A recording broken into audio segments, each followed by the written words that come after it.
Oke, konteks PKS bagaimana Mas? Singkat Mas Hanta. Tadi kan Nasdem PKB sangat memungkinkan. Kalau Ya, PKS? nah, PKS ini yang belum ya, masih punya potensi, tetapi kita tahu PKS ini beda dengan PKB dan Nasdem, mereka punya DNA politik, genetik politiknya selalu dalam pemerintahan dan sekarang berada di dalam pemerintahan, PKB dan Nasdem bersama pemerintahan Jokowi, kemudian sama-sama memiliki kedekatan. Nah, beda dengan PKS, saya ingin jawab pertanyaan, PKS ini DNA politiknya di luar pemerintahan, hampir 10 tahun pemerintahan Jokowi, mereka di luar, itu satu.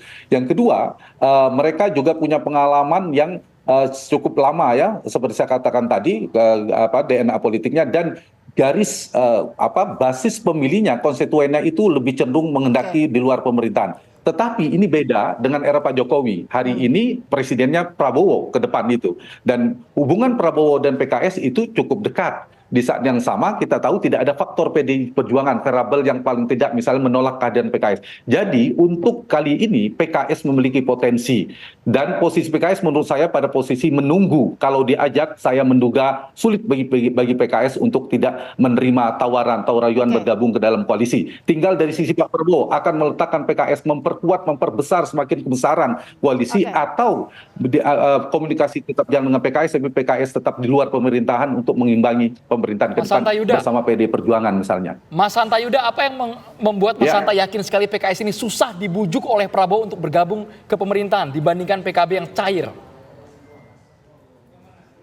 Iya, karena tadi satu genetik politiknya, DNA politiknya. Yang kedua dari sisi mereka kedekatannya memang sedang berada dalam pemerintahan. PKS kan sedang di luar pemerintahan. Nah, yang PKS perlu hitung betul ada konstituennya.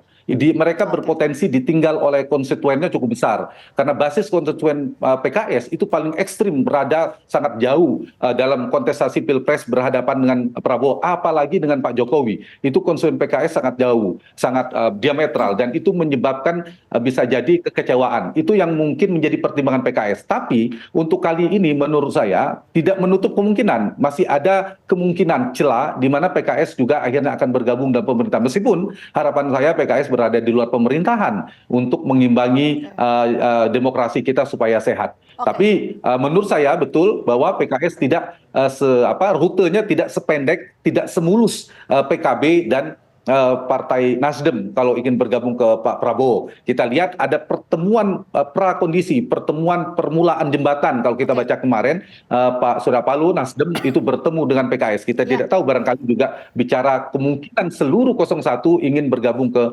barisan 01.